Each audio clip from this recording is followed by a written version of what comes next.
Foreclosure spike, student loan tsunami, credit card debt piling up to record highs. You might feel like the 2008 horror show is queued up for a sequel, but hang tight. You're not wrong, but let's talk through a few things in plain English through the hard data on the U.S. housing market in 2025. Why foreclosure filings jumped 11% last quarter, and how the end of the pandemic era protections jolted mortgage delinquencies.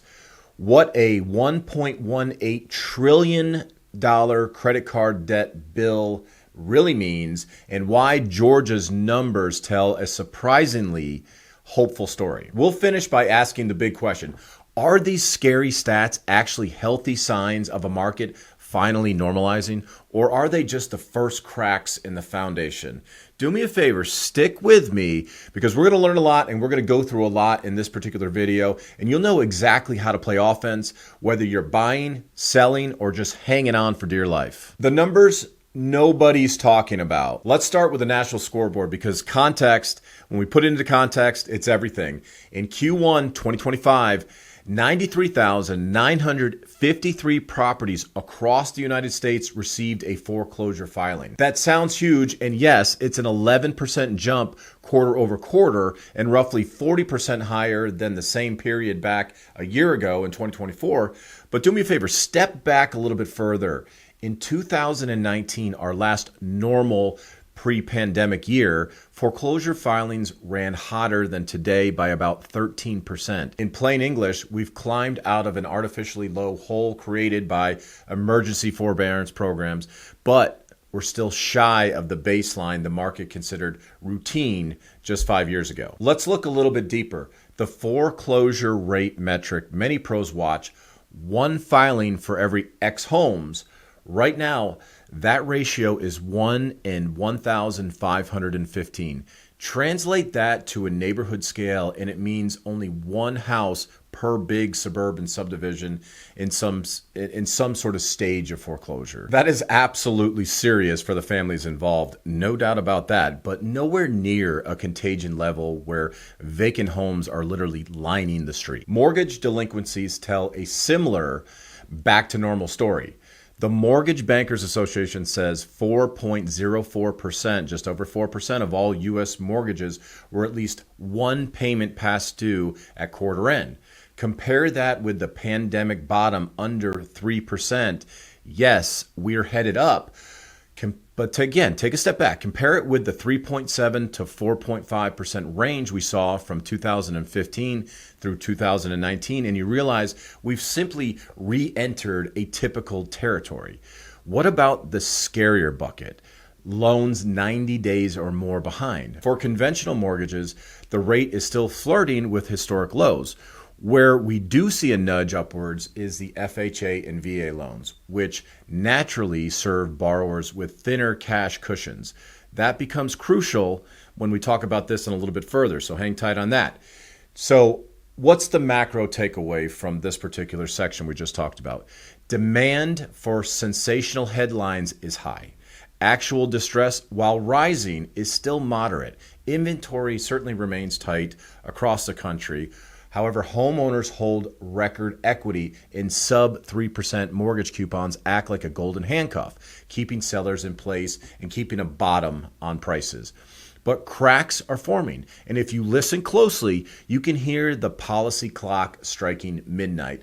That leads us straight to the twin aftershocks of the pandemic safety net coming off, and the VA foreclosure backlog, and the student loan reporting snapback. Expired pandemic protections, the snapback risk is here. First, let's talk vets. The Department of Veteran Affairs went above and beyond in shielding service members and veterans homeowners over the last several years. Its special foreclosure moratorium outlived every other agency's, finally expiring on January 1st, 2025. When the gate swung open, the backlog stampeded through. VA foreclosure inventory rocketed up 0.84% of all VA loans. It's the sharpest quarterly climb in 4.5 decades of MBA records. Auction.com data shows completed VA foreclosure auctions were up 104% year over year, while Fannie, Freddie, and FHA auctions crept up a comparatively tame 5 to 8% higher. There is absolutely a backlog, and inevitably it's going to work its way down through its pipeline. And once it catches up, it again stampedes through the door, and that's why we saw an increase in those VA foreclosures. There absolutely has been a backlog of VA foreclosures, and it's finally made its way through the pipeline. But this is not some sort of showing any sort of weakness in veteran lending whatsoever. Now, cue the student loan shockwave. For 42 months, missed federal student loan payments magically didn't count as late on your credit score. No interest, no collections, and critically, again, no credit bureau reporting. You just had a free ride. The on-ramp expired on December 31st, 2024. I've been talking about this for years. Instantly, the serious delinquency rate on student debt blasted from less than 1% to roughly 8% almost overnight. Translation, millions of borrowers who carried a 620 plus credit score last year woke up this quarter with a 100-point bruise on their FICO. The New York Fed puts the tally at 2.4 million suddenly subprime borrowers who just fell off the mortgage eligibility cliff. These aren't reckless teens. Many are working professionals in their 30s and 40s, prime for first-time buyer territory. Now, why does this matter to the housing demand? Lenders vet two big pillars, credit score and debt-to-income ratios. Blow either one of them and you're done. A triple-digit score hit can jack your mortgage rate by a full percentage point or throw your application literally in the trash. Worse, once the Department of Education starts garnishing wages again mid-year, take-home pay drops, DTI balloon, and borderline borrowers get squeezed out entirely. Marry that with a VA surge and you discover a theme. Deferred risk never disappears. It just queues up. Whether it's vets protected by a moratorium or grads cocooned by a reporting pause, once the shield lowers, reality bites. And that bite hurts the individual first, the credit market second, and then the housing demand third. Does it doom the system? Not yet, but it sure trims the buyer pool. Credit card time bomb. Let's move from Washington policy to Main Street wallets. Credit card balances now sit at, listen to this, 1.18 trillion, an all-time high. Even after Americans perform their usual January paydown ritual, the mountain is nearly 50% higher than in early 2021. And they're paying more to carry it because the average card APR is now north of 20%. Here's the stat that's shocking. 10.7% of active cardholders are making only the minimum payment.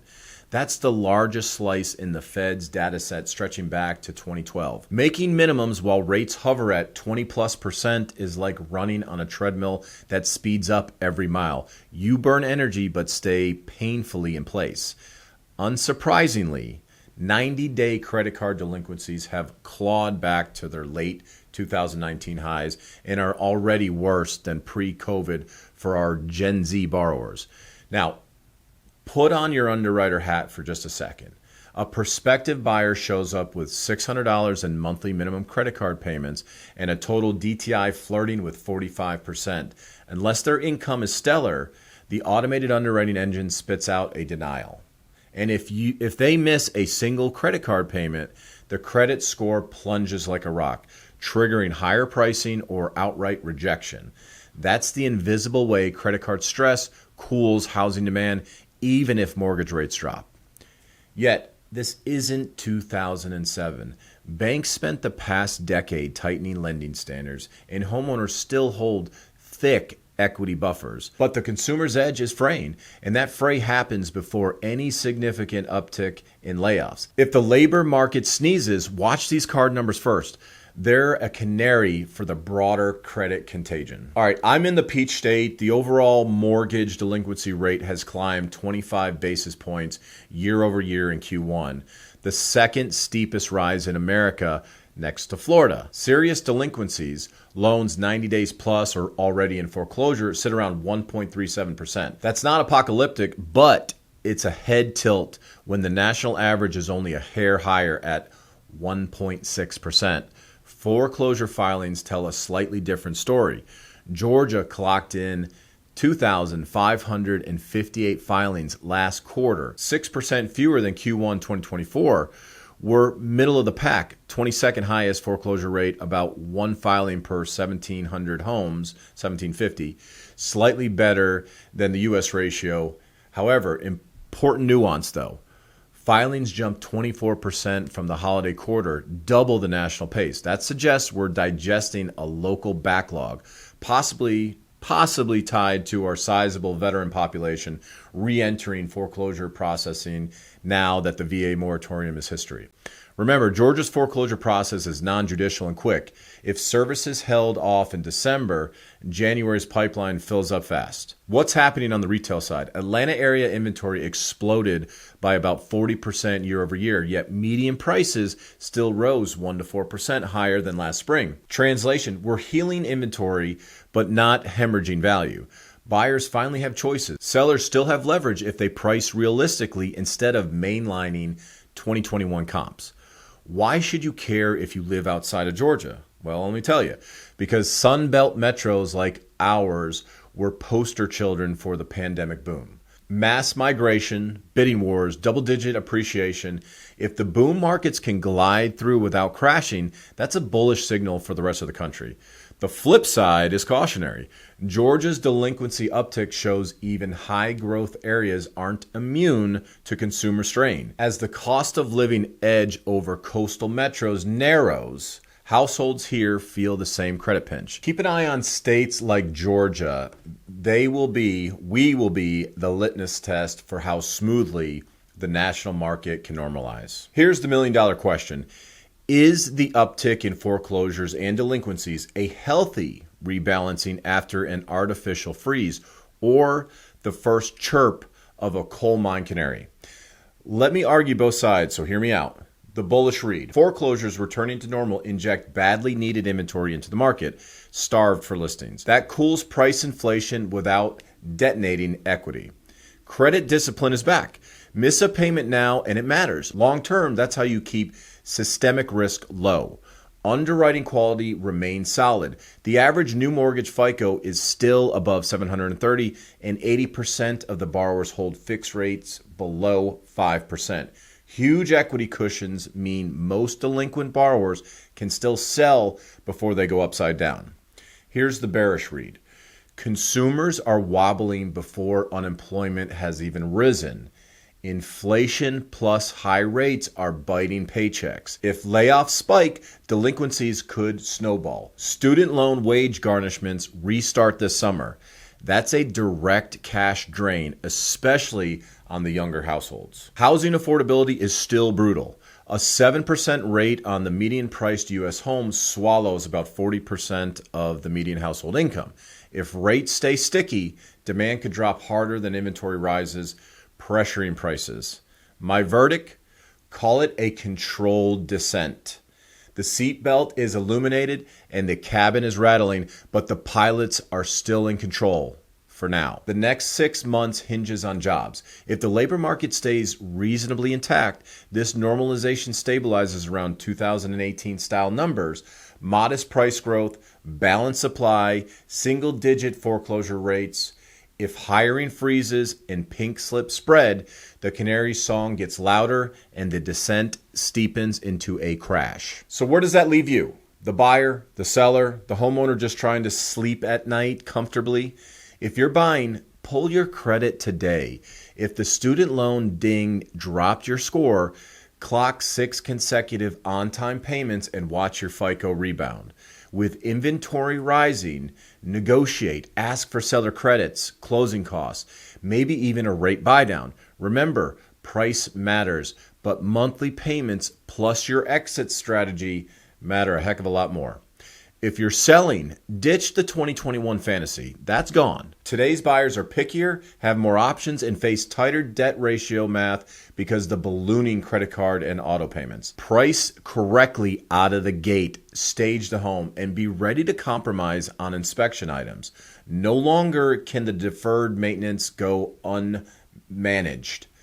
Well-presented, fairly priced homes still move fast, especially in markets like Atlanta, where inbound migration has stalled. If you're feeling the squeeze, equity is your parachute.